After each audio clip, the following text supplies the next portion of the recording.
And, okay, you're live on YouTube. Proceed. I'd like to call the STIF committee meeting to order. It is 1:01 on Thursday. And our first order of business, we don't have any guests. We are minus a member or two, right? Yes. Okay, we have Cindy Bruce here, William Turner, myself, Linda Nugget, and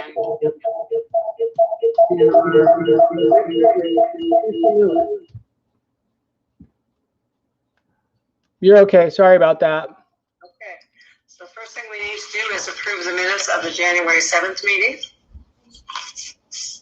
Have you had a chance to read those?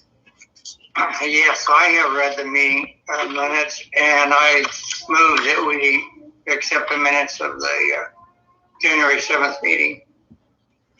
Is there a second? Katie, can you second that? All in favor?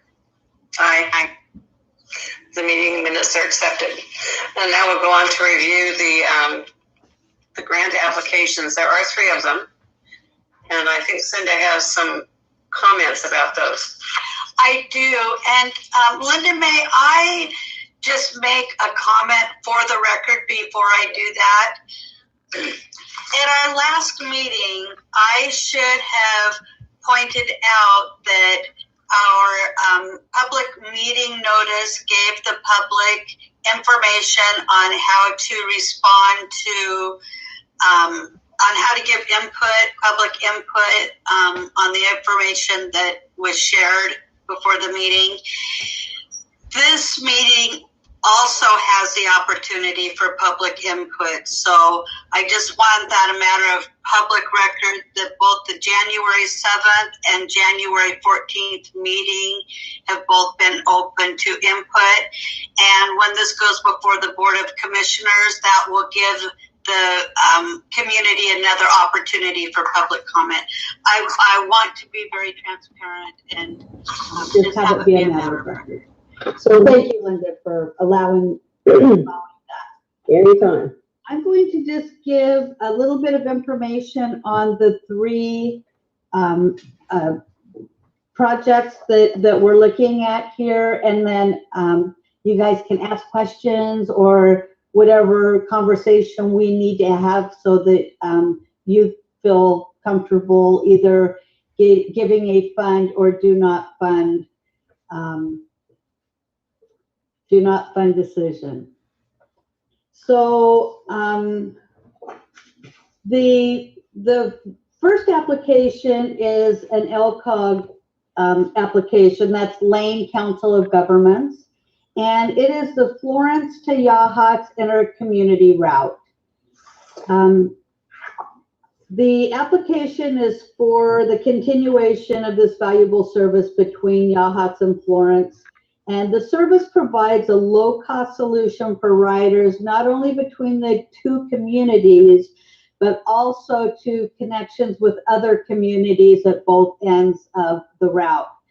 I know that years ago, when people were just requesting the service, one of the needs of our South County residents were a lot of them seek medical attention down in Florence and over in the Eugene area.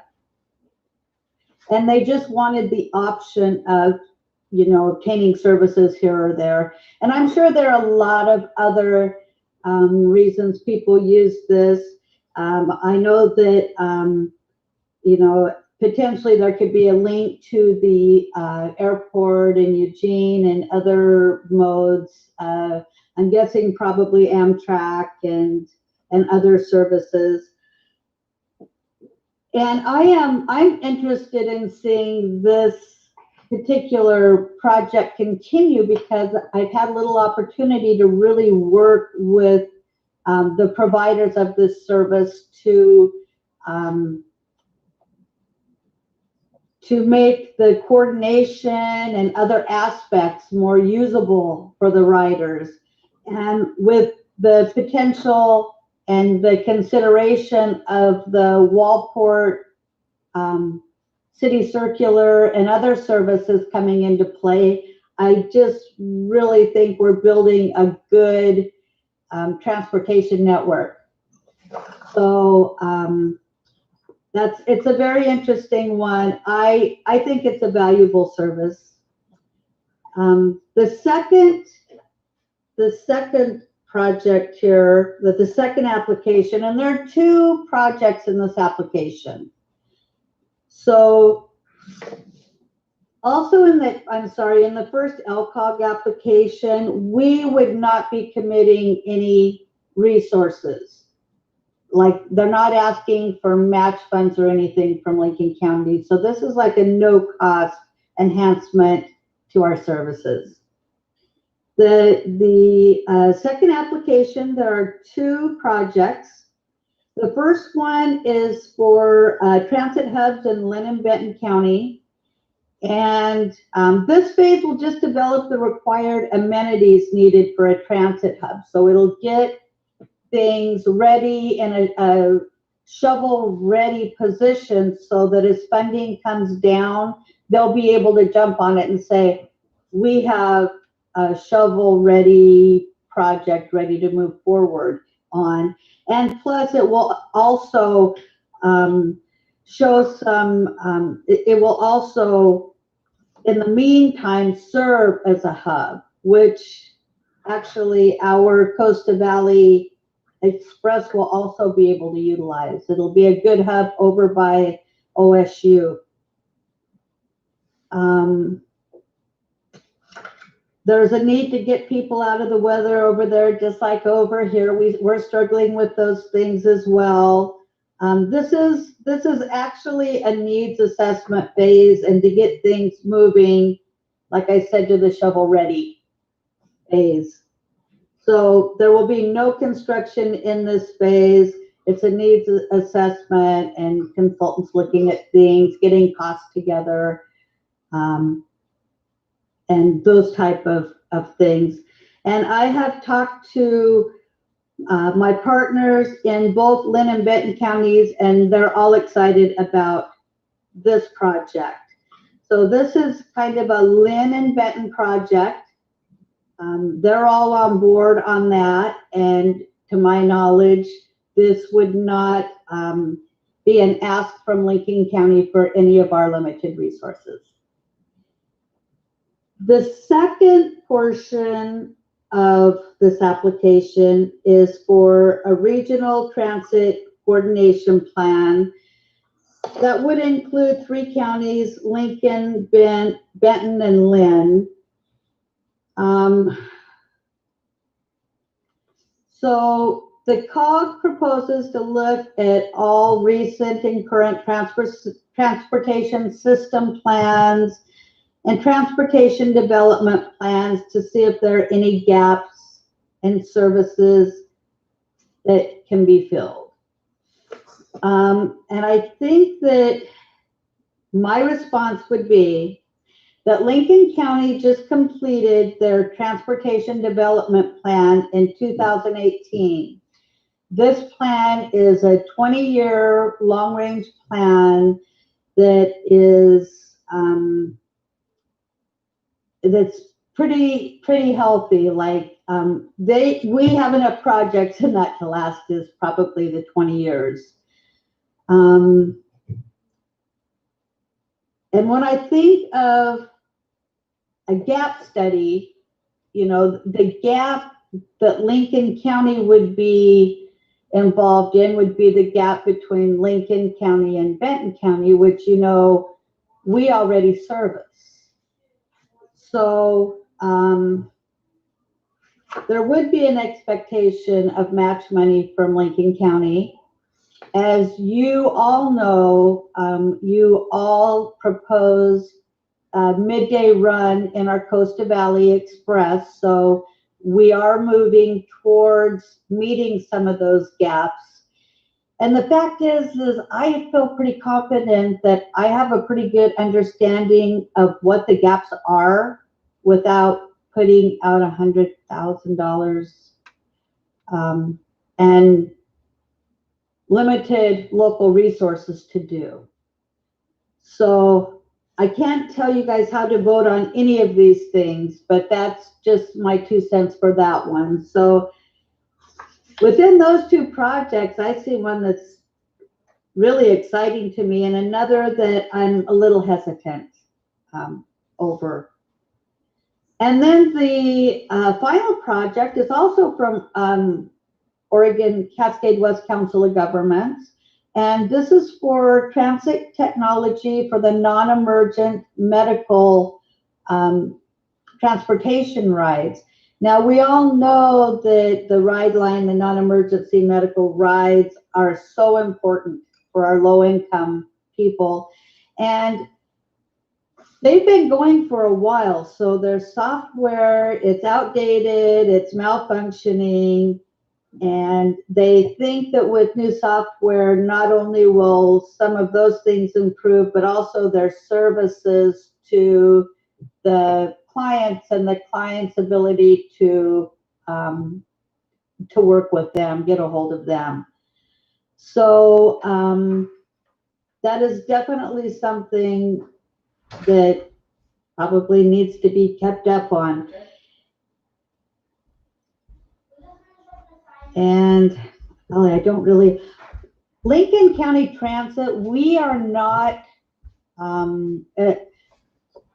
we don't provide, let's say that the non-emergent medical transportation brokerage does not contract with Lincoln County to provide rides.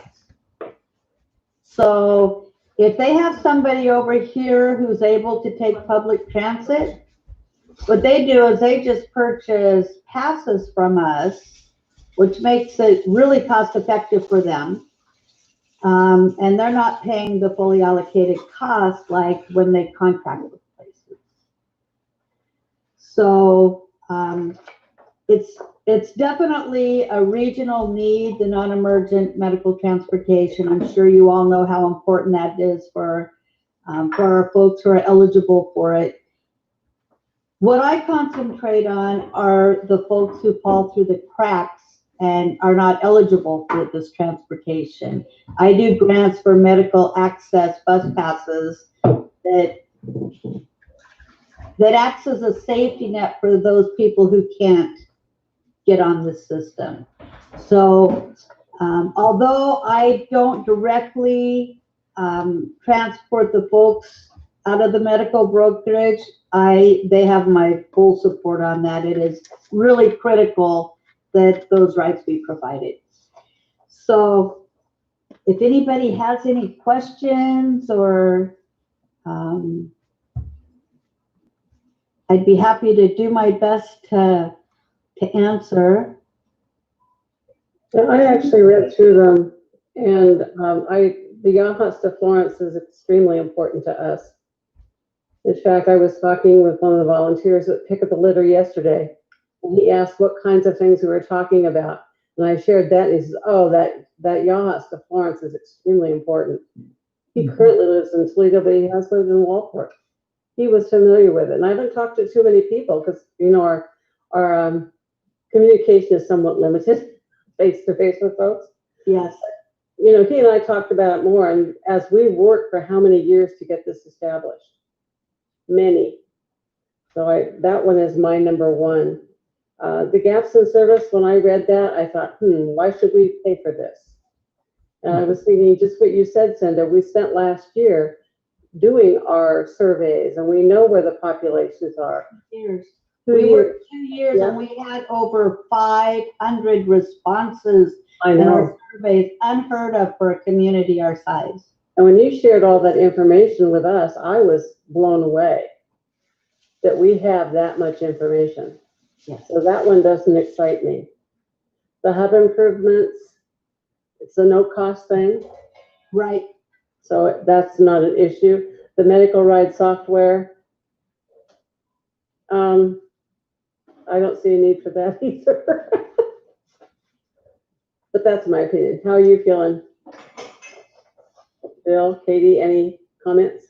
I have a question on the one on trip to the Valley Transit. Doesn't Benton County also do that?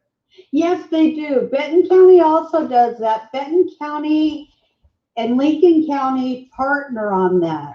We we coordinate our schedules so that our timing lends to more routes. And as you three remember from our 7th meeting, we have already agreed to fund a midday route, which is very important on that route. So as far as gaps go, I really believe we're doing a pretty good job of taking care of that gap.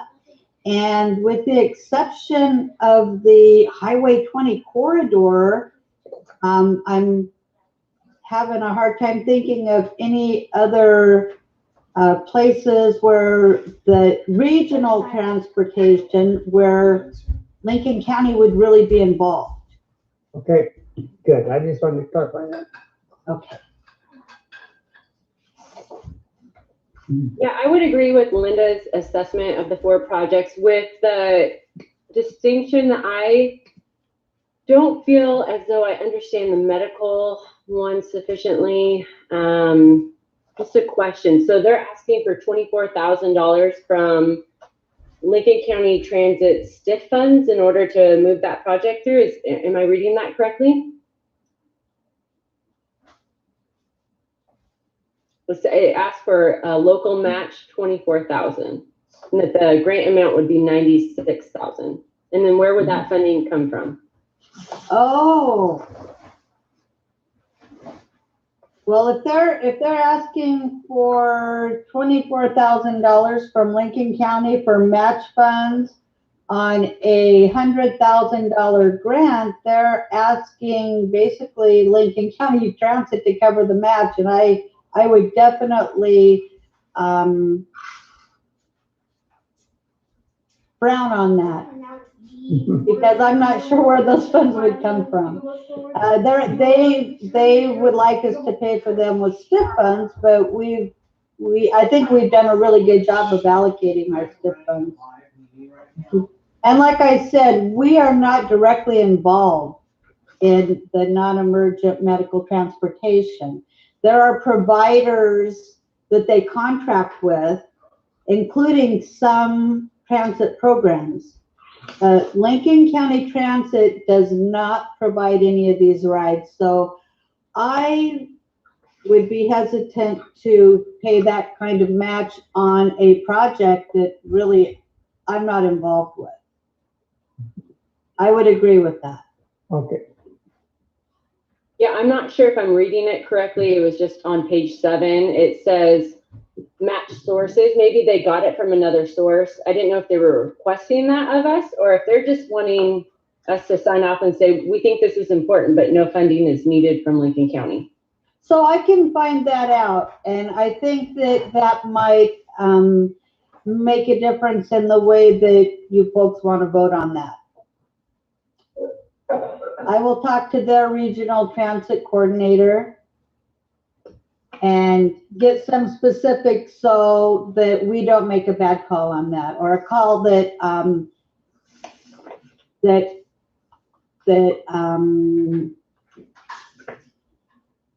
so that we're not committing funding that we may not have. Would that be fair to you three? That if the funding, if the expectation is not match funds from us, that we give it a fund this project, and if they're requesting that kind of funding from us, that we would say do not fund. Yeah. Okay. Just so I'm clear on that. Yeah. Okay. And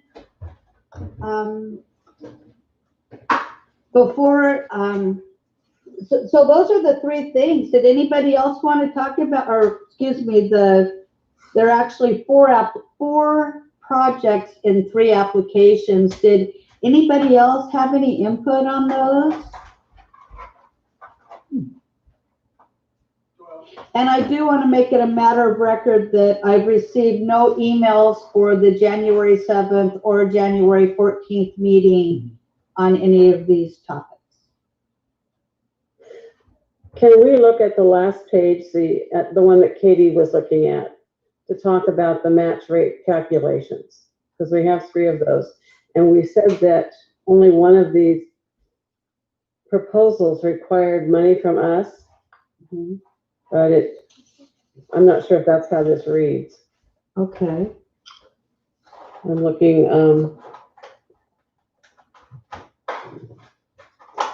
this one says local funding 50,000 and federal is 20. One is 99,000, all from the state. And then one is the one that we've talked about, local funding of 24,000. So I guess the one that does a local match of 50,000, and that's for the hubs. Yes, and I believe, if I understood this right, and I talked to my regional transit coordinator, that she said this project was between Lynn and Benton counties. And so it was her understanding that they were not asking for match from us. So I will make that distinction before I give it a fund nod, okay? Yeah, that was the only question I had as I read through it. I thought, how does it specifically benefit us when I was reading through the information? Right. Oh.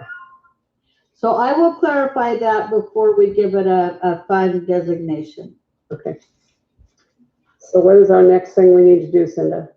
So I'm wondering if you did all of you get a chance to look over the revised STIF project list and I tried being really careful. I double checked my numbers and the rankings of them. Does it look right to everybody else? The only thing I saw on here was our project number 2. And I'm sure we've talked about this. It's the Walport one, South County Loop, and it's Monday through Saturday. Is there a reason we didn't do 7 days a week? What we decided was to start out on Monday through Saturday, and then if, after we get some feedback from the community and stuff, if the Sunday service is really critical, then we could revisit that. That was the only one I had a question about. And Linda, I don't think we need to wait 2 years to revisit that. If I start getting a lot of feedback, I can always call a special meeting, talk to my board and call a special meeting, because we do have a little bit of program contingency that we could put into play if indeed that is a need. Okay. Do you hear my cat howling? No.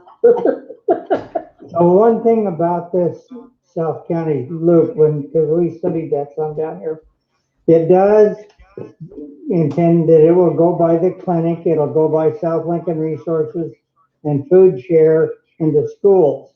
And Sunday doesn't matter for any of them. So that was one of the community deals. Oh, good point, Bill. That's a great point. Getting people to work, we may find out further down the road that could be an issue. But like I said, we will revisit it if that becomes an issue. Okay. Did anyone notice anything else that they had questions about, or the order of anything? No, I see the detail that got added was a staff consultant. It looks like it came up with a budget. Yes. And I did that strictly by cutting the special services in half. Taking them from 40 hours down to 20 hours, which I think is going to be, it's going to be a good amount of special services. Mm-hmm. And if it needs to be more, the next time we meet in 2 years, we can up that. That's right. Right. And if something really starts going flaky, like I said, we can call a special meeting and have a discussion. And of course, I would discuss that with my board. And these project lists and stuff, they are living documents, and where we have program that is contingency, if we get board approval, that gives us some flexibility with their final approval as well. And that one is totally demand driven anyway. Yes. The one, yeah.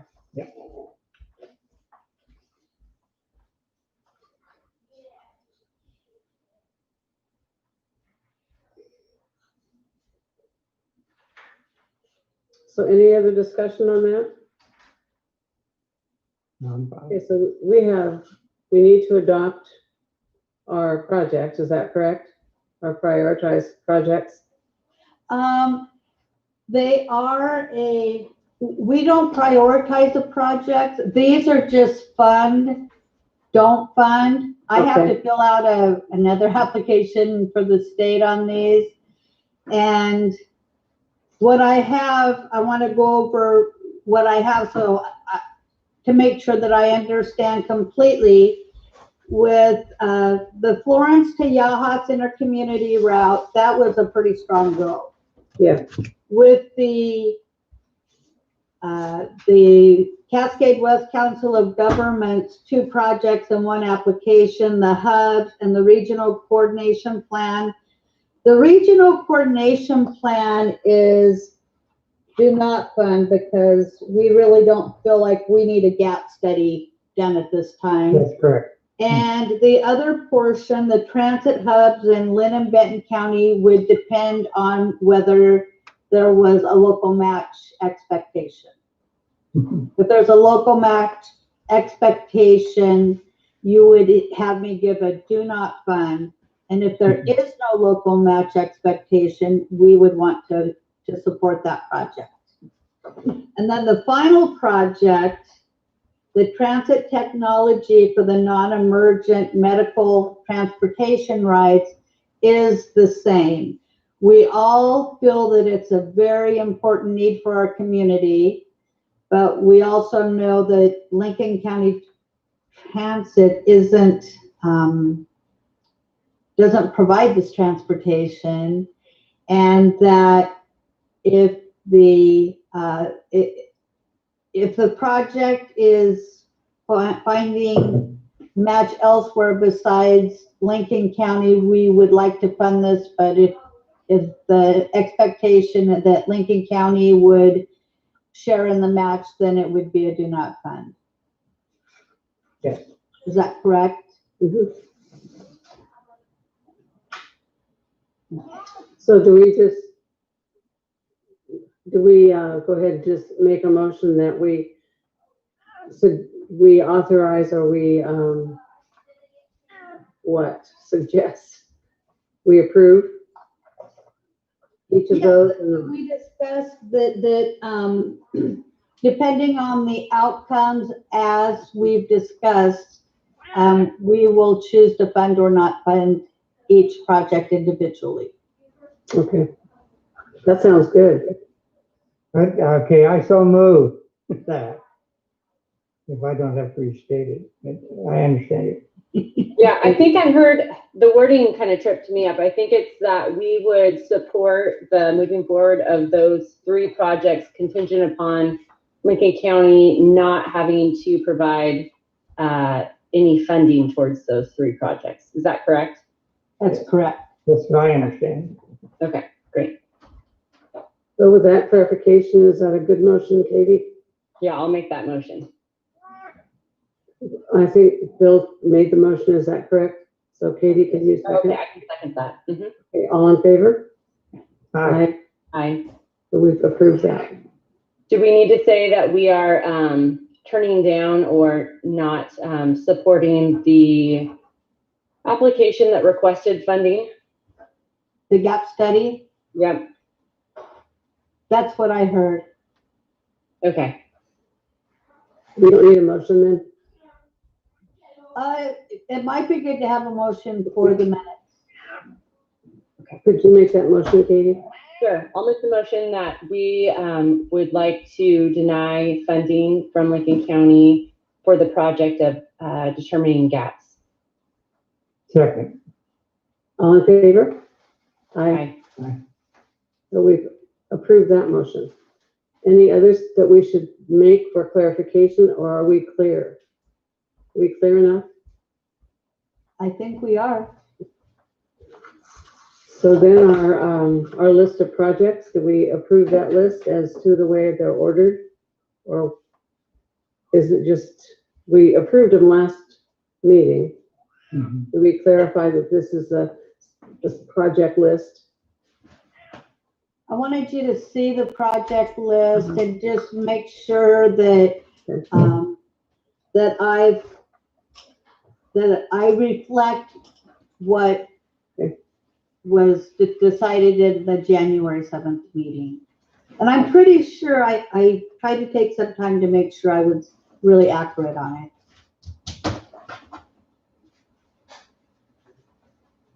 So any comments about that list, about our projects? Is there any timeline on when any of these may begin? So, as you all know, the Lincoln City Loop, expanded Lincoln City Loop, and the school transportation have been going on for some time. And both of those projects have been very successful. I can tell you that the Newport, let's see, I don't think Newport's sitting on here. The South County Loop, so I'm going to say this in an easier way. The projects on here that require schedule adjustments have been being worked on very diligently, and we're almost finished with the schedule adjustments. So these projects are scheduled to begin on July 1. So I think we are going to be prepared for, I don't think we're going to have the holdups like we did this last biennium. And I would like to share with you all that we were not the only program in the state. Because of the COVID, the majority of programs in STIF funds across the state of Oregon were not implemented.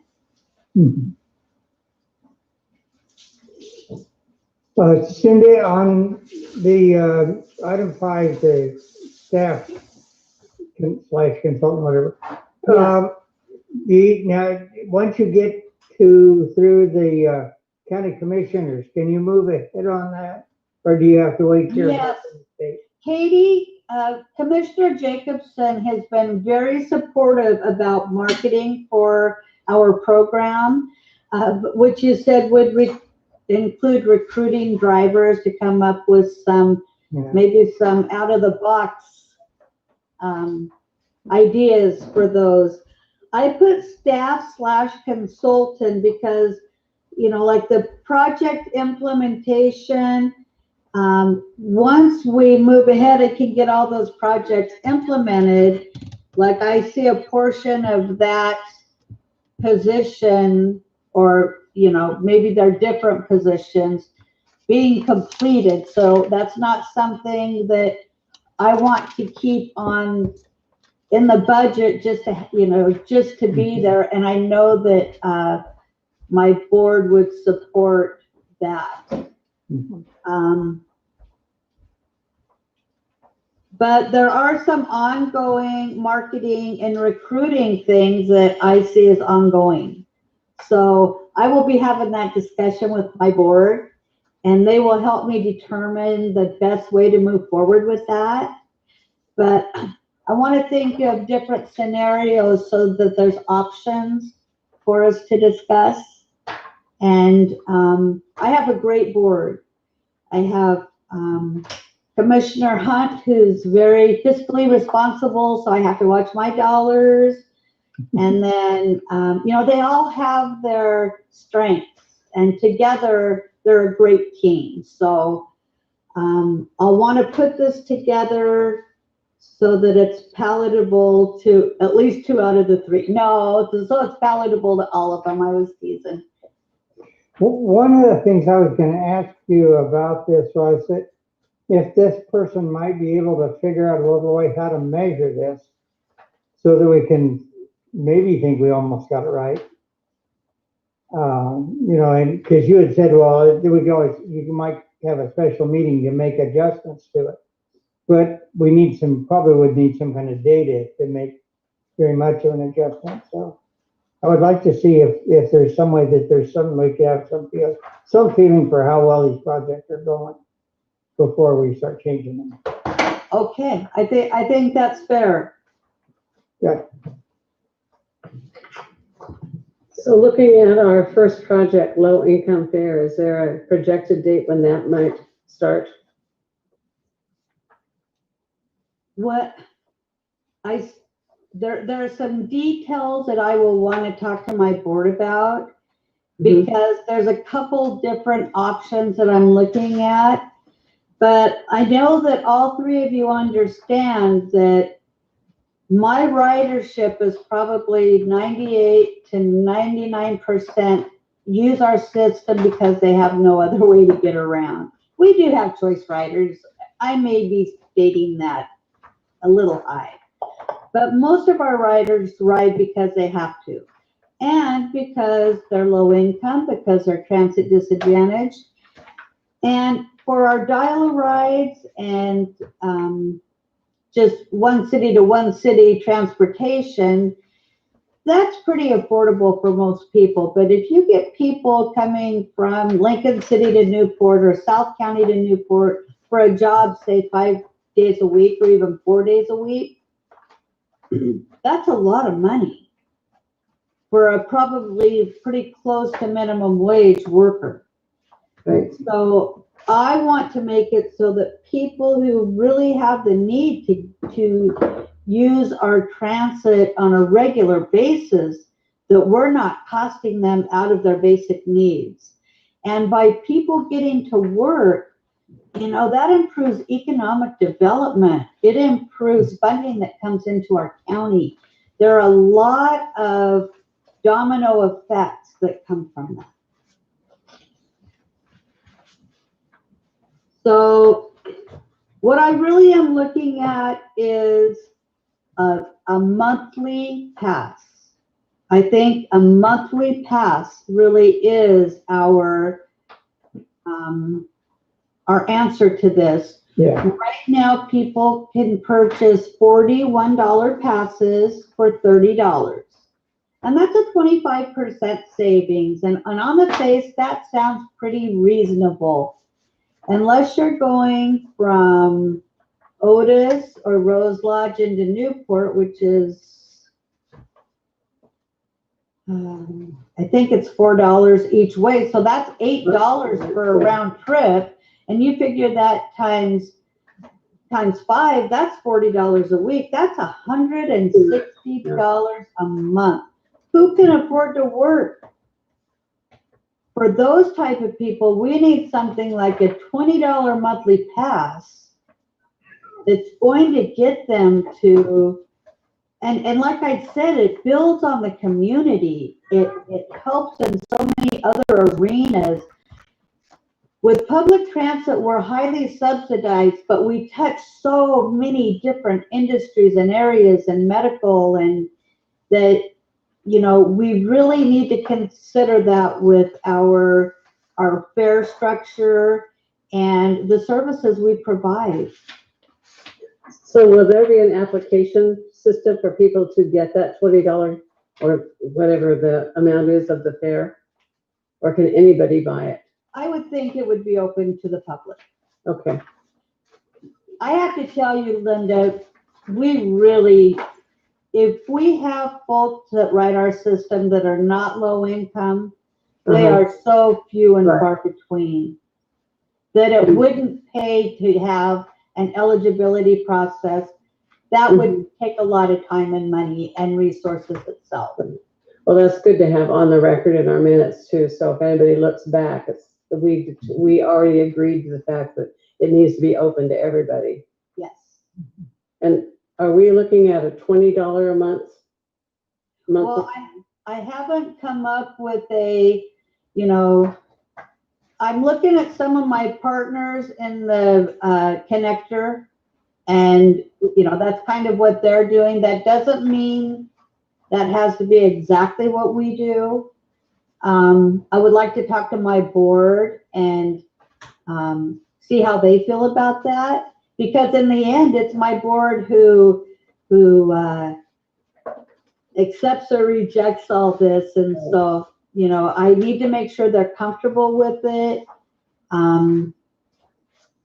Yeah, there's a lot of ways to look at it, because you think of lost revenue, which I'm going to make up with some of this grant. But another area to think about is our formula funding is based on both ridership and miles traveled.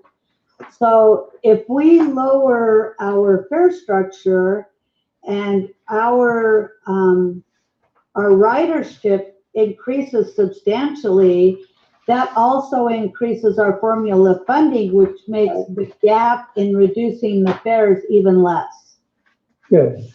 So there's just so many facets to all this, and sometimes I even forget about some of the details because they're in here, but I don't think about sharing some of that stuff. Yeah, see, I don't know if I've heard you say that ridership and miles traveled are is the data used for our funding, or if you have said it, it didn't settle in my head. So that's pretty interesting.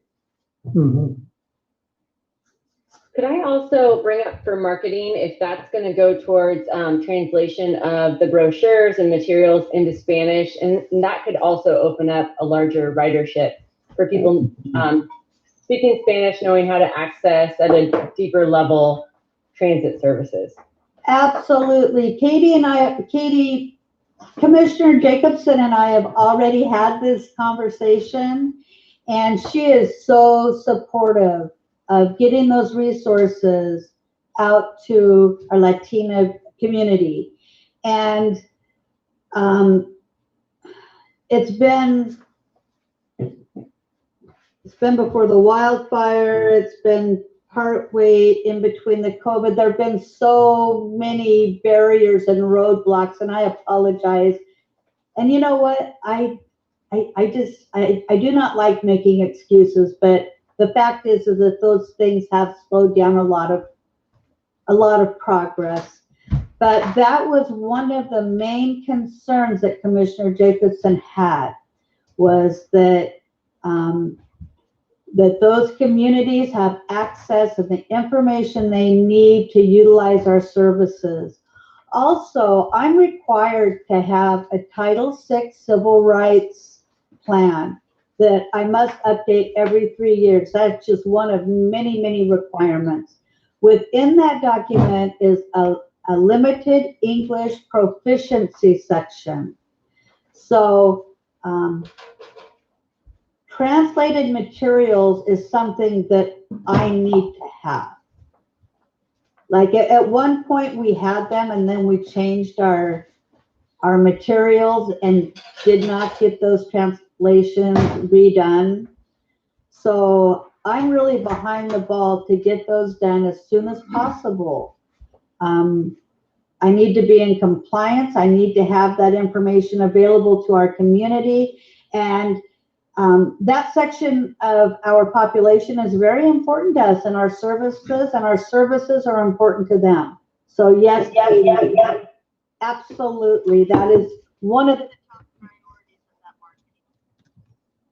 Cinda, this is Casey. Can I add something there on the marketing?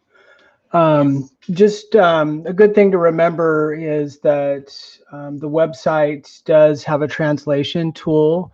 We recognize that is not, as good as having a person make sure, all of our documents are well translated. But I do think it is a gap, solves a gap problem there. By no means completely, but when riders are looking on the transit section of the website and they're looking at schedules that are embedded in HTML, that is a function that at least does help in that area. So just wanted to make sure everybody realized that. Thanks. Thank you, Casey, for reminding me about that. And I know that we've often looked for a bridge to the Newport City Council to get the city more involved in public transit. One of our council members is Hispanic, and she is totally involved in the culture and very insistent that everyone get advised and get recruited to do stuff. I love Beatrice.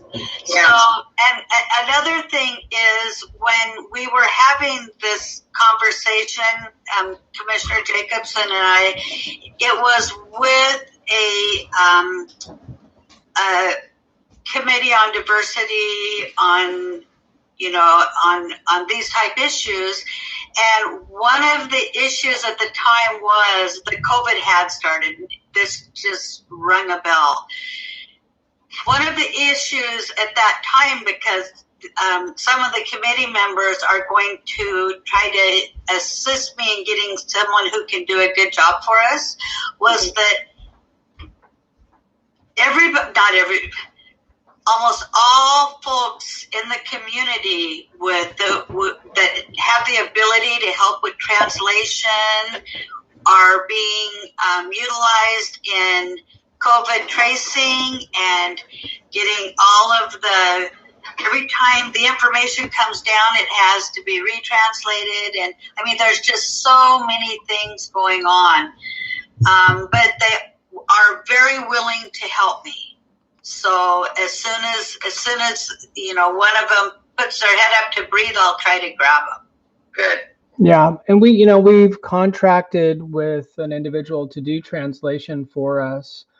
But what I'm hoping we have is more of a move by the board to make a broader policy statement about which things get translated. What does that priority list look like? And just random discussions, we've said things like, all official communications. And I know for me personally, this is just my opinion. I feel like, everything we put in writing is an official communication, So hopefully my hope is that, at some point in time, we have a designated staff person, because I almost think this is really what it's going to take. And I'm not sure even one is enough, to be honest with you, with the volume of materials. Things like brochures, for example, when we're going to, one contractor for the translation, one contractor working on a brochure, for example, the attention to detail, especially for those specialty publications, definitely takes time. And so, I would say working with our Fernando, one of the individuals who's been doing the translation for us, it's been awesome. But there are times when we are literally just like, he doesn't have enough bandwidth to take all the material. So yeah, I would say, for me, I would love to see people advocating for, that we really are finding someone who can hopefully at some point, be on staff to do this, so we can, really move that information. Because, and Katie may know this, even my discussions with, Katie, what is the name of the young man who is the Latino outreach? Mr. Hernandez? Yes. Even he has told me that, they'll prioritize documents, but even he gets overwhelmed, it sounds like. So I don't think organizationally, what I've seen from us, and as well as even my discussions with the school district, is we need more bodies actually to do this on the regular. So anyways, I didn't mean to take you guys too off track, but more advocacy for this need is, I think, needed. You kept us right on track, Casey, and shared a lot of good information. Thank you. That's really important to to remember and to realize and to always include, not to forget it because, oh yeah, somebody else will take care of it, because that will likely not be the case. Right? Yeah, and I would say too, like I've observed with our emergency alert system, the text stuff, by the time I actually started analyzing that software, I realized that vendor does not have a built-in module for something like this.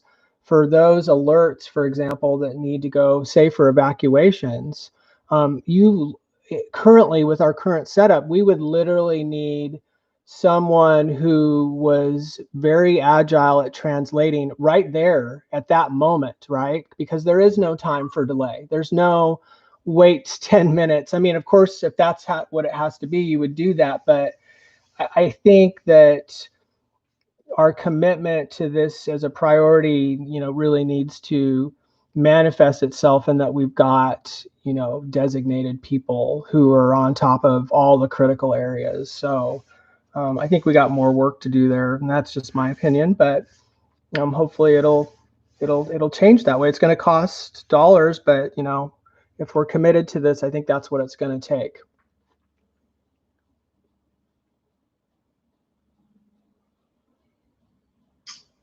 So where are we? Pretty much at the end of our agenda? Yeah, you guys have done a great job. You worked right through this. Well, you gave us a lot of good information, and it was organized, so I understood most of it. So do we meet again this year, or are we done? Only if something comes up, like we are required to meet 2 times. That doesn't mean, we're going to meet the minimum and see you later. But, it might be good to come back after I get some of this stuff implemented, so I can update you all on how things are going, and maybe have some stories from passengers on how this has affected their lives, because that's something that I think my committee doesn't get to hear, are all the wonderful things that come out of the work and the volunteerism that you all do. There are a lot of stories out there. I really need to do a better job of documenting them myself. And with all of this information now, this meeting is on YouTube, is that correct? Not yet, but I'm sure Casey will. But it will. So a meeting like that will be on I just know it will. And so other people, if we can get them interested, can listen to that. They don't have to be at a meeting to know what's going on. Right. Your board can go back to that and to hear some things that you emphasize and say, oh yeah, that really did happen. So. I'm sorry, were you wondering about the archive meeting, committee meeting? Yes. Yeah, it'll live on YouTube. Okay, perfect. Is there a link directly to that on the county website? Yeah, if you guys go ahead and look at your screen right now and you look at the STIF Advisory Committee meeting page, you'll see a section called Audio Video. And then we also have our historic meetings there too, the 3 meetings in 2019. So when this meeting is processed by the YouTube servers, I'll put a link to it as well in this section. So yeah, someone can really go back to this page and really follow the progress and accomplishments of what you guys are doing, kind of, it's all inclusive here in one page. So it's kind of nice. That is good. Thank you. You did a good job, Casey. Thank you. Casey keeps us all updated for me. That's wonderful. Yeah, I think it's good transparency, and if anyone wants to, retrace your steps, it's all here. So hopefully we all had a good hair day, except me. Not so much. So any other comments before we adjourn our meeting? Well, I thank you, Cinda, for doing all this. This is extremely important to our county, to the residents of our county. And I thank you all for being there, supporting me, and being willing to serve on my committee. I know your time's valuable, and that's why I would like to bring some stories back to you guys to show you just the results of the effort you put in. The meeting that we had last week really brought to the forefront for me the expertise and the value of each person on this committee, because each of us brings something different to it. And we also have a respect for those people.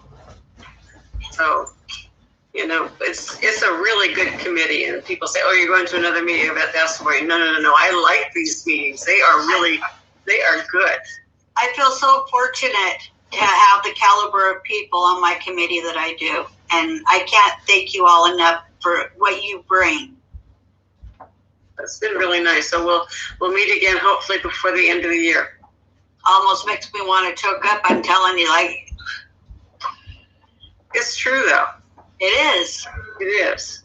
Yeah. You got a lot of people who've got your back. Thank you. So we're all finished for today. So our meeting is adjourned at 1:56 p.m. You guys all have a good rest of the week. Thank you. You too. Take care. Yeah. Bye. Bye, everyone. Bye-bye, Casey.